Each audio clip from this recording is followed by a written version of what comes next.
Halo traders, halo Maxian, kembali lagi bersama saya Adam Ibrahim Aji selaku analis dari PT Maxco Futures yang seperti biasa nih kita akan review dan juga update terhadap pasar yang terjadi baru-baru ini serta apa-apa saja yang perlu kita perhatikan di minggu ini yang berpotensi memberikan sebuah market mover. Kita tahu bahwa di minggu lalu kita mendapatkan adanya testimoni dari Jerome Powell selaku ketua dari Federal Reserve yang cenderung memberikan sebuah statement yang hawkish mengenai outlook suku bunga ke depannya, bahwa Federal Reserve perlu menaikkan kembali satu atau dua lagi kenaikan suku bunga. Tentu ini memberikan sebuah bullish pressure terhadap US dollar di minggu lalu. Apakah potensi penguatan US dollar itu cenderung berlanjut atau hanya ada potensi correction semata? Sebelum saya melanjutkan, mungkin saya akan share terlebih dahulu ya mengenai program reward dari Maxco Futures, yang mana reward program dari PT Maxco Futures ini cenderung berakhir di bulan ini. Jadi bagi rekan-rekan yang belum join, bisa daftar dan dapatkan hadiahnya setelah rekan-rekan melakukan registrasi, deposit, dan melakukan trading. Oke, langsung saya mungkin akan share terlebih dahulu ya ke rekan-rekan terhadap beberapa hal yang mungkin perlu diperhatikan di minggu ini. Tentu mungkin dari sisi volatilitas cenderung pick up kalau menurut saya itu di hari Rabu dan juga hari Jumat ya, ketika meeting ECB Forum Sintra dan juga US Core PCE. Di sini bahwa disebutkan saat ECB Forum Sintra akan ada meeting dari beberapa ketua dari Central Bank. Salah satunya adalah Jerome Powell dari Federal Reserve, kemudian Bank of England yang diwakili oleh Governor Bailey, kemudian Bank of Japan, Governor Ueda. Tentu di saat ECB Forum at Sintra di sini, market cenderung memberikan sebuah sentimen terhadap resiko ya, karena statement yang akan dilontarkan oleh beberapa central bankers di sini itu merupakan suatu hal yang bersifat sentimen pribadi yang akan sangat sulit sekali ditebak oleh beberapa partisipan pasar dan juga investor. Sehingga kita bisa simpulkan bahwa di minggu ini cenderung penuh dengan sebuah uncertainty dan juga resiko, sehingga sejalan dengan itu ada potensi aset yang cenderung safe seperti US dollar itu mendapatkan traksi penguatan ya, apalagi didukung oleh statement dari Jerome Powell di minggu lalu yang cenderung hawkish berkaitan dengan suku bunga. Kemudian nanti di hari Jumat ini merupakan inti dari event ekonomi yang terjadi di minggu ini, yakni berkaitan dengan data yang memberikan kontribusi terhadap inflasi, yakni data US Core PCE ya, yang mungkin yang akan rilis di jam setengah 8 malam nanti. Kemudian mungkin di hari Senin kita tidak begitu mendapatkan event yang relatif signifikan, kita perlu memantau mengenai aktivitas investor dari Euro area, yakni IFO Business Survey, di mana diproyeksikan akan turun, sehingga ini mungkin akan membebani Euro itu sendiri untuk bergerak naik ya, seperti itu. Kemudian di hari Selasa itu juga ada US Durable Goods, ini berpotensi memberikan sebuah volatilitas tapi juga bisa memberikan sebuah non-event ya, tapi kita perlu memantau data yang berkaitan dengan US karena all eyes still on US dollar dan juga all eyes still on Federal Reserve tentunya. Ini beberapa hal yang berkaitan dengan makroekonomi yang perlu kita fokuskan di minggu ini ya. Mungkin saya akan tekankan kembali di hari Rabu di ECB Forum at Sintra dan juga di hari Jumat berkaitan dengan US Core PCE tentunya. Kemudian dari sisi headline kita akan review di minggu lalu bahwa Jerome Powell itu mengutarakan sebuah statement yang relatif hawkish ya di sini dan memberikan sebuah petunjuk pada kita bahwa beberapa dewan atau komite di sini membebankan kepada kita semua atau Federal Reserve itu untuk terus menaikkan 1 sampai 2 kali rate hike ya, dan ini sangat-sangat appropriate atau sangat-sangat diperlukan. Tentu ini merupakan sebuah statement yang memberikan sebuah selain bullish pressure terhadap US dollar, ini pun meningkatkan sebuah resiko di dalam pasar. Kenapa? Karena bila mana suku bunga dinaikkan terus secara agresif, maka sentimen terhadap resiko dan juga uncertainty itu akan semakin meningkat di dalam pasar, seperti itu. Di sini pun tentu headline berkaitan dengan fear terhadap ekonomi ya, salah satunya dari China, di sini bahwa cenderung gloomy ekonominya karena consumer spending itu menunjukkan adanya perlemahan yang signifikan ya. Tentu ini akan cenderung membuat mata uang yang berkaitan dengan ekonomi China atau erat kaitan dengan China seperti Australia dan juga New Zealand itu cenderung mendapatkan sentimen yang relatif jauh lebih bearish seperti itu. Kemudian headline selanjutnya berkaitan dengan suku bunga juga ya, karena kita akan selalu memantau mengenai perkembangan suku bunga karena hal ini erat dengan inflasi juga, dan suku bunga itu erat kaitan dengan sentimen resiko.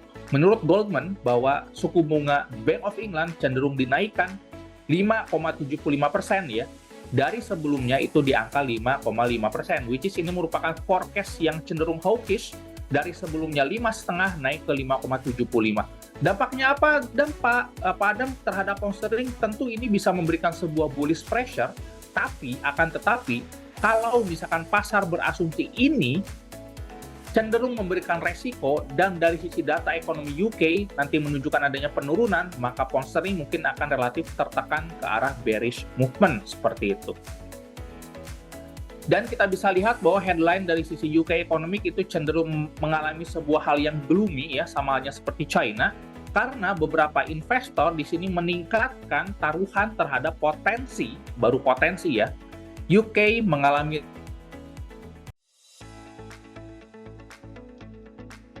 secara agresif seperti itu.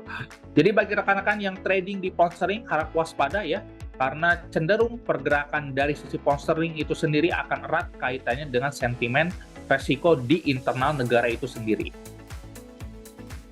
Kemudian di sini pun berkaitan dengan sentimen resiko bahwa yield dari euro area ini mengalami penurunan dan mengalami inverted ya. Mungkin bagi rekan-rekan yang sudah mengenal mengenai inverted yield curve itu merupakan indikasi salah satunya dari potensi adanya recession, dan inverted yield curve di sini terjadi saat 1992 dan pada saat ini itu terjadi kembali. Jadi apakah ada potensi recession ke depannya?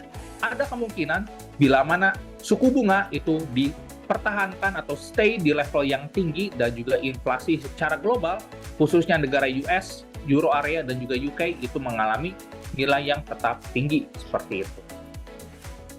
Dampaknya ini memberikan sebuah bullish pressure ya terhadap US dollar, bahkan hingga revisit ke level 103 ya.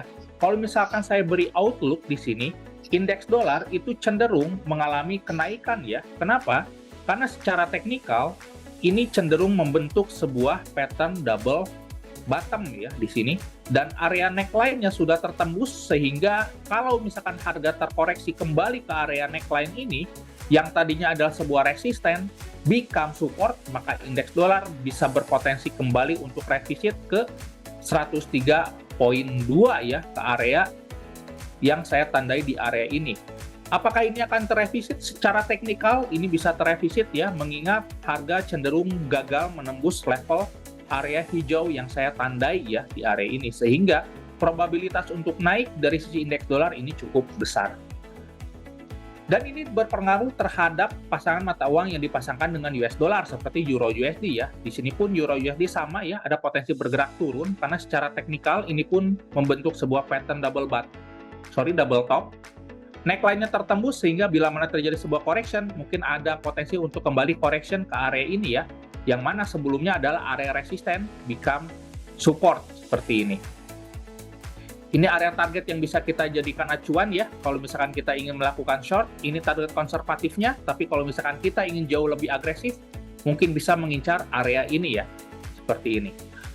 Kemudian kita akan lihat USD JPY tentunya, dari sisi USD JPY masih terus bergerak naik ya, di sini secara trend, tentunya trend is your friend, bagi rekan-rekan yang ingin melakukan counter trend harap waspada karena belum ada tanda-tanda ataupun gejala untuk harga bergerak turun ya, karena low yang ada di area 142 atau 143 ini belum tertembus, sehingga USD JPY mungkin akan berpotensi untuk revisit ke 145 ya. Ditambah lagi penguatan US dollar dan juga perlemahan dari sisi Japanese yen yang bank sentralnya atau BOJ masih memberlakukan kebijakan yang longgar. Kemudian XAU-USD, di sini kita mendapatkan sebuah area technical breakout ya di sini, bahwa area sideways-nya sudah tertembus. Dan pada saat ini harga cenderung menguji level 1934. Saran saya kalau misalkan rekan-rekan ingin mengambil sebuah penjualan tunggu harganya terkoreksi naik ke area ini ya, membentuk sebuah swing high dan potensi double top tentunya, barulah kita melakukan penjualan ya untuk targetnya di 19.09 atau 19.10 lah seperti itu. Kalau misalkan rekan-rekan ingin melakukan pembelian, saran saya tunggu harga turun ke area 19.10 di sini, barulah kalau misalkan rekan-rekan ingin melakukan pembelian, wajib letakkan stop loss di bawah dari 19.08 di area ini ya. Karena secara price ini harganya masih berada di tengah-tengah sehingga agak sulit untuk kita melakukan agresif entry seperti itu. Dan kalau misalkan kita tarik trend line di sini, dari sisi gold itu masih cenderung bergerak di area yang downtrend seperti ini. Jadi rekan-rekan bisa maksimalkan untuk mengambil posisi short, ini disclaimer on, di level 19.35. Dan terakhir mungkin saya akan bahas oil ya. Di sini oil cenderung bergerak sideways ya, tapi secara teknikal ini sangat-sangat legit ya untuk kita mengambil posisi pembelian. Kenapa? Karena harga tertahan di area support 68 dan juga berpotensi untuk revisit resisten dari sisi level 72 ya di area ini. Tentunya bisa kita maksimalkan dengan opportunity melakukan pembelian, tapi dengan stop loss wajib diletakkan di bawah dari low yang baru saja terbentuk di level 68.71 ya.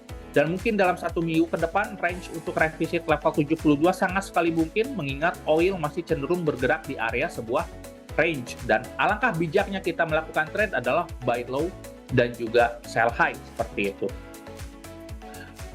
Oke, itu saja mungkin untuk market outlook di minggu ini dan apa-apa saja yang perlu kita perhatikan. Kembali lagi bahwa fokus utama akan terjadi di hari Rabu saat ECB Forum Sintra dan juga US Core PCE. Jadi waspadai volatilitas pick up saat event ini berlangsung dan konservatif dalam membangun sebuah trend ya di minggu ini. Karena minggu ini ada potensi resiko kembali meningkat akibat adanya ketidakpastian di dalam pasar yang berkaitan dengan outlook kedepannya dari apakah banyak central bank kembali menaikkan suku bunga atau tidak seperti itu.